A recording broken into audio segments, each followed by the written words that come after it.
Hello student, welcome to Bishop Academy online classes. Dear student, today I am going to discuss about a new chapter, Basic Accounting Principles.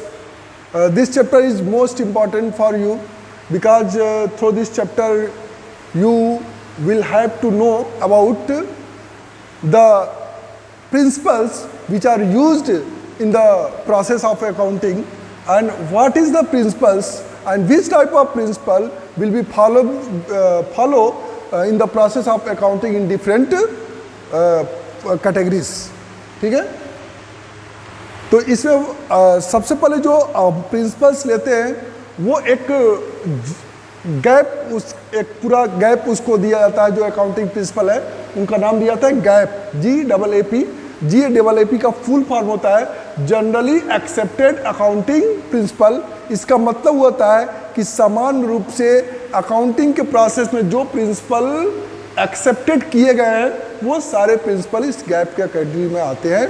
According to the definition, GAAP refers to the rules और guidelines adopted for recording and reporting of business transaction in order to bring uniformity in the preparation and presentation of financial statement. तो इस जो gap है वो एक rules या यूँ कह सकते हैं कि रूल्स या रेगुलेशन या गाइडलाइंस है जो आप अकाउंटिंग ट्रांजेक्शन्स को रिकॉर्ड करने से लेकर के आप फाइनेंशियल स्टेटमेंट का प्रेजेंटेशन करते हैं, उन सब में इन प्रिंसिपल को फॉलो किया जाता है. यही गैप है. ठीक है. नेक्स्ट, जो GAAP principle are divided into two category. जो प्रिंसिपल है मैंने बताया था शुरू में ही आपको कि इसके कैटेगरी है, तो टू कैटेगरीज है. पहला ये अकाउंटिंग कॉन्सेप्ट, दूसरा है अकाउंटिंग कन्वेंशंस. दो कैटेगरीज है. पहला क्या है कि अकाउंटिंग कॉन्सेप्ट, हम अकाउंटिंग किस कॉन्सेप्ट में कॉन्सेप्ट के अकॉर्डिंग हम गैप का यूज़ करते हैं. जैसे accounting concept are basic assumption और conditions upon which science of accounting is based. यानी कि जो साइंस ऑफ अकाउंटिंग है वो इसी अकाउंटिंग कॉन्सेप्ट पे बेस्ड होता है. यानी कि उसमें किस किस चीज़ को इस अकाउंटिंग प्रिंसिपल के थ्रू आप फॉलो करते हैं. दूसरा है accounting conventions. Accounting conventions include those customs and traditions which are followed by an accountant while preparing the financial statements. इसमें वो है कि हम किस तरीके का अकाउंटिंग और किस तरह से इजीली प्रोसेस जो कि लोग समझ सके, उनको हम समझा सके कि इस तरह का अकाउंटिंग है, ये रिजल्ट आया है, एक आम आदमी को कैसे हम उसको रिप्रेजेंट करके समझा सकते हैं. उस तरह से वो प्रोसीजर जो होता है अकाउंटिंग कन्वेंशंस का होता है. तो ऐसे दो कैटेगरी से हम इन चीज़ों को क्या करते हैं, पढ़ते हैं. तो जो फर्स्ट आपका जो प्रिंसिपल है गैप प्रिंसिपल है, उसमें फर्स्ट है आपका बिजनेस एंटिटी कॉन्सेप्ट, सेकंड है आपका मनी मेजरमेंट कॉन्सेप्ट, थर्ड है आपका गोइंग कंसर्न कॉन्सेप्ट, नेक्स्ट है आपका अकाउंटिंग पीरियड कॉन्सेप्ट, नेक्स्ट आपका कॉस्ट कॉन्सेप्ट, नेक्स्ट आपका dual aspect and next revenue recognition concept है, नेक्स्ट आपका मैचिंग कॉन्सेप्ट, उसके नेक्स्ट है accrual concept, full disclosure concept, consistency concept, conservatism concept and materiality concept. ये आपके जो है 14 प्रिंसिपल्स हैं गैप के अकाउंटिंग प्रिंसिपल, जिसको आपको during the process of accounting इन चीज़ों में ये गाइडलाइंस प्रोवाइड करते हैं कि आप किस तरह से उनकी रिकॉर्डिंग करेंगे, उसकी रिपोर्टिंग करेंगे, उसका ट्रीटमेंट करेंगे, अकाउंटिंग ट्रीटमेंट करेंगे. ये आपको इसमें बताता है. सबसे फर्स्ट हम देखते हैं बेसिक एंटिटी कॉन्सेप्ट. तो अभी मैं जब बेसिक अकाउंटिंग टर्म्स पढ़ा रहा था उस समय भी मैंने आपको बिजनेस एंटिटी के बारे में आपको बताया था कि बिजनेस एंटिटी होता क्या है. Business entity is the separate entity which separated to the owners property. Business entity एक ऐसा एंटिटी होता है जो ओनर्स के अपने प्रॉपर्टी से वो सेपरेट अपने आप को अलग करता है. तो this concept assume that owners and business are two different entities. ये क्या है बिजनेस एंटिटीज कॉन्सेप्ट कि जो ओनर होता है और जो बिजनेस होता है ये दोनों अलग अलग एंटिटीज हैं। जैसे हमने अगर मैं ओनर हूँ किसी बिजनेस का और मैं बिजनेस को चला रहा हूँ, तो बिजनेस और मैं दोनों अलग अलग हैं। हम बिजनेस को अपना नहीं कर सकते, क्यों? क्योंकि बिजनेस का अपना एक एग्जिस्टेंस है और मेरा अपना एक एग्जिस्टेंस है, दोनों का एग्जिस्टेंस अलग अलग है।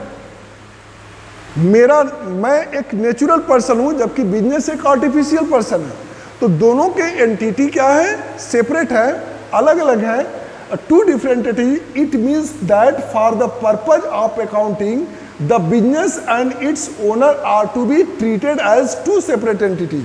यानी कि इस कॉन्सेप्ट के अकॉर्डिंग जो है हमारी कोई भी पर्सनल एक्टिविटीज, मेरा ही बिजनेस है, उस बिजनेस से मेरा कोई पर्सनल एक्टिविटीज हमारे बिजनेस के ट्रांजैक्शन में इन्वॉल्व नहीं किया जाएगा और न ही बिजनेस ऑर्गेनाइजेशन का कोई भी ट्रांजैक्शन मेरे पर्सनल ट्रांजैक्शन में इन्वॉल्व किया जाएगा। ये चीज़ इसमें है कि दोनों का सेपरेट अलग एंटिटी है, दोनों का अलग अलग एग्जिस्टेंस है। ये इसका कॉन्सेप्ट हुआ, यानी कि इसमें ओनर से कोई मतलब नहीं है। बिजनेस से रिलेटेड जो भी ट्रांजैक्शन होंगे वो बिजनेस फंड के नाम से होंगे, बिजनेस फंड रिसीव करेगा और बिजनेस फंड पे करेगा। इसमें ओनर की कोई भी क्या कहते हैं उसको, ओनर का कोई भी इसमें हस्तक्षेप नहीं होगा। नहीं ओनर अपना पर्सनल ट्रांजैक्शन या इंडिविजुअल अपना पर्सनल या प्राइवेट ट्रांजैक्शन उसमें इंक्लूड करेगा। ठीक है,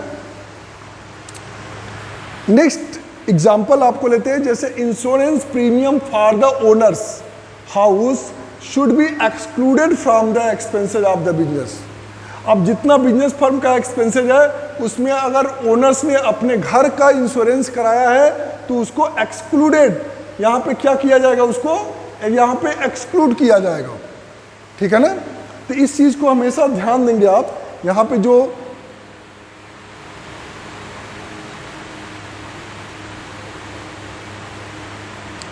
जो दिखाया ना ये चीज,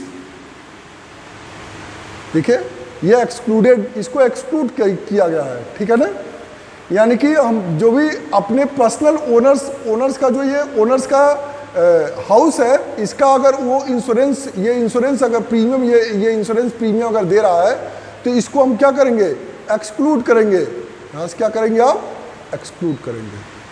ठीक है, तो इस चीज को आप केयरफुली। नेक्स्ट एग्जांपल है the owners property should not be included in the premises account of the business. यानी कि ओनर्स की अगर पर्सनल प्रॉपर्टी है, ओनर्स की अगर पर्सनल प्रॉपर्टी है, इस ओनर्स के पर्सनल प्रॉपर्टी को हम क्या करेंगे, इसमें include should not be included, इसमें इंक्लूड क्या करेंगे, नहीं करेंगे। ठीक है, नेक्स्ट आपका any payments for the owners personal expenses. यहाँ पे देखिए ध्यान से, यहाँ पे कह रहा है कि owners personal expenses by the business will be treated as drawing. किसी भी ओनर्स के पर्सनल एक्सपेंसेस को हम ड्राइंग के रूप में क्या करेंगे, ट्रीट करेंगे, है ना। तो इस चीज को आप ध्यान देंगे। एंड रिड्यूसेस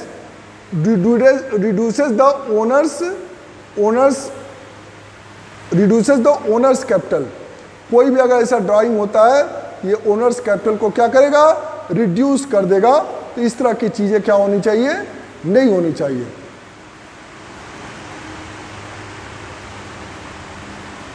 ये आपको एग्जाम्पल के थ्रू मैं क्या कर दिया हूं, आपको बता दिया हूं। ठीक है,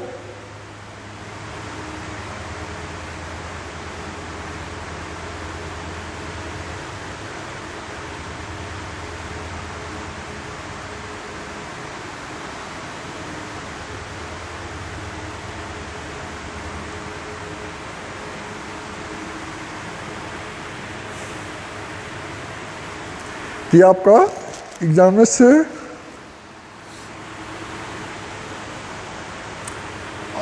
अब नेक्स्ट आपका है मनी मेजरमेंट कॉन्सेप्ट। तो मनी मेजरमेंट कॉन्सेप्ट ये कहता है कि money measurement concept states that only those transaction and happening in an organization which can be expressed in terms of money such as sale of goods or payment of expenses or receipt of income etc are to be recorded in the books of account। यानी कि money measurement concept ये कहता है कि हम उन्हीं transactions या उसी हैपनिंग को जो बिजनेस ऑर्गेनाइजेशन से रिलेटेड है और जिनका कुछ मनी में वैल्यू हो, पैसे में वैल्यू हो, उन्हीं ट्रांजेक्शन्स को हम क्या करेंगे, रिकॉर्ड करेंगे। अदरवाइज बाकी के किसी भी ट्रांजेक्शन्स को हम रिकॉर्ड नहीं करेंगे। वो ट्रांजेक्शन में आपका अगर गुड्स को सेल कर रहे हैं तो जितने अमाउंट पे सेल कर रहे हैं उसको रिकॉर्ड करेंगे, कोई एक्सपेंसेस पेड कर रहे हैं उसको रिकॉर्ड करेंगे, रिसिप्ट कोई इनकम रिसीव कर रहे हैं उसको आप रिकॉर्ड करेंगे, कोई पेमेंट कर रहे हैं उसको भी आप रिकॉर्ड करेंगे, गुड्स परचेज कर रहे हैं उसको रिकॉर्ड करेंगे। तो इन चीज़ों को ही आप रिकॉर्ड करेंगे, नॉन मॉनेटरी ट्रांजैक्शंस को रिकॉर्ड नहीं करेंगे। जिसका पैसे में कोई वैल्यू ना हो उस ट्रांजैक्शन को रिकॉर्ड नहीं करेंगे। यानी कि जो फ्री ऑफ कास्ट जो सर्विसेज या गुड्स आप दिए हैं उसको आप रिकॉर्ड नहीं करेंगे। क्लियर?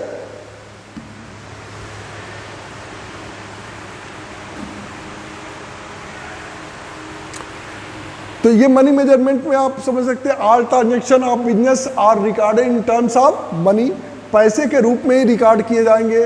दूसरा, it provides a common unit of measurement, इसका एक कॉमन यूनिट होना चाहिए, जैसे रुपीज़ है, डॉलर है, यूरो है, पाउंड्स है, ठीक है ना। तो इस तरह के मनी में ही रिकॉर्ड हो। Market condition, technological changes and the efficiency of management would not be disclose in the account.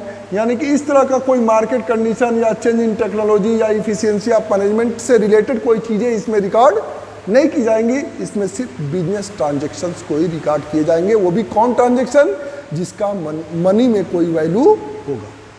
ठीक है।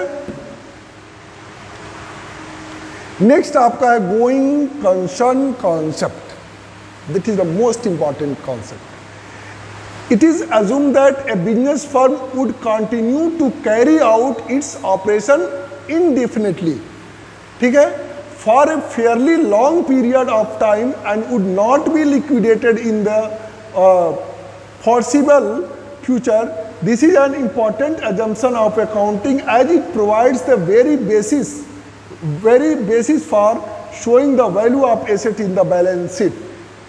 यहाँ पे ये कहता है कि business should continue to carry out the operation indefinitely, क्योंकि वो अनिश्चित रूप से वो ज़्यादा समय तक कोई बिजनेस कंटिन्यू अपना चलता रहता है और उस दौरान उसमें ढेरों सारे एसेट्स बिजनेस के पास होते हैं और कई एसेट्स पुराने हो जाते हैं और कभी भी उनका लिक्विडेशंस नहीं होता है। क्यों?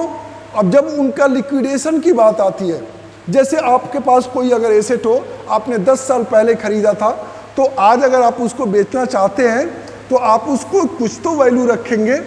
जाहिर सी बात है, अगर आपने 10 साल पहले उसको 1 लाख में खरीदा था तो आज 10 साल बाद उसको आप 1 लाख में तो बेचेंगे नहीं, क्योंकि 10 साल में तो आपने उसका यूज़ किया हुआ है, उसमें वियर एंड टीयर हुआ होगा। ठीक है। तो उस केस में उसकी वैल्यू तो 1 लाख रुपये रही नहीं, आज की वैल्यू उसकी 10,000 या 5,000 के लगभग होगी। तो उस केस में आप क्या करेंगे, इसी को कहते हैं गोइंग कंसर्न कॉन्सेप्ट। जब आप उसको सेल करते हैं, मतलब उसका लिक्विडेशन करते हैं, जब सेल करते हैं तो उसका एक पर्टिकुलर वैल्यू होना चाहिए। यानी कि जब हम अकाउंटिंग करते हैं, बैलेंस शीट बनाते हैं और हर साल हम बैलेंस शीट बनाते हैं, तो हर साल उस एसेट की वैल्यू हम रिकॉर्ड करते हैं। तो क्या सेम वैल्यू रिकॉर्ड करेंगे? जो 10 साल की है 1 लाख में खरीदे थे तो आज भी वैल्यू उसकी 1 लाख रिकॉर्ड करेंगे? नहीं। हम उस पर एक particular rate of depreciation charge करेंगे और पर ईयर, सपोज करिए आपने 10 साल पहले 1 लाख रुपए का कोई एसेट खरीदा था और उस पर आपने 10% डिप्रिसिएशन पर ईयर आपने चार्ज किया। तो अब पहले साल आपने चार्ज किया होगा तो 10% डिप्रिसिएशन कितना हुआ? 10,000 हुआ। फिर नेक्स्ट ईयर उसकी वैल्यू कितनी हो गई? 90,000। फिर 10% डिप्रिसिएशन करेंगे तो अब कितना हो गया? 9,000 डिप्रिसिएट होगा। यानी कि अब उसकी वैल्यू कितनी हो गई? 8,100। अब नेक्स्ट ईयर उसके डिप्रिसिएशन कितना होगा 8100, क्योंकि हर साल आप उसको क्या करेंगे 10% डिप्रिसिएट करेंगे, और एक समय ऐसा आएगा जब उसकी वैल्यू क्या होगी 0 हो जाएगी। उस केस में आप उसका लिक्विडेशन करते हैं, जो भी आपको पैसे मिल जाते हैं आप कहते हैं बहुत अच्छा पैसा मिल गया मुझे इस गार्बेज को या इस स्क्रैप मटेरियल को सेल करने से। तो इसलिए इस आप गोइंग टू कंसर्न कॉन्सेप्ट ये कहता है कि आप एसेट का वैल्यूएशन करते रहे, उसकी वैल्यू आप मालूम करते रहे। Expenses incurred but not yet paid in current period should not be treated accrual या accrued expenses under the current liabilities, and expenses incurred in the following period but paid for advance should be treated as prepayment expenses current year. Depreciation should be charged part of the cost a fixed asset consumed during the period of use. तो ये सब going to concern concept होते हैं कि कोई expenses है आपने उसको आप ड्यू था बट नॉट एट पेड, अभी तक आपने उसको पे नहीं किया है, तो वो गोइंग टू कंसर्न कॉन्सेप्ट में उसको रखा जाएगा। और ऐसे ही एक्सपेंसेज जो आपने एडवांस पे कर दिया है, ठीक है, और उसके सर्विसेज आपने रिसीव नहीं किया है, तो ऐसे को आप करंट एसेट के दायरे में रखेंगे और इसको प्रीपेड एक्सपेंसेज का नाम देंगे। और ऐसे ही डिप्रिसिएशन चार्ज करते हैं आप एसेट पे, तो उसको गोइंग टू कंसर्न कॉन्सेप्ट में इसको रखते हैं। इसकी इंपॉर्टेंट क्या होती है कि this concept facilitate preparation of financial statement. Going to concern concept से हमको क्या होता है, एसेट और लायबिलिटी की एक्चुअल वैल्यू, एक्चुअल लायबिलिटी कितनी है और एक्चुअल एसेट कितना है, ये हमको जानने में क्या होता है, हेल्प मिलता है। तो सिग्निफिकेंस का मतलब होता है importance. On the basis of this concept depreciation is charge on the fix asset. इस कॉन्सेप्ट के अकॉर्डिंग जो हम एसेट पे क्या करते हैं, डिप्रिसिएशन चार्ज किया जाता है। It is a great help to investors because assure them they will continue to get income on their investment. और इससे ये पता चलता है कि उनके इन्वेस्टमेंट, उनके एसेट की वैल्यू कितनी है, तो वो कंटिन्यू अपने इन्वेस्टमेंट वो इनकम रिसीव करते रहते हैं। In the absence of this concept the cost of fix asset will be treated as an expenses in the year of its purchase.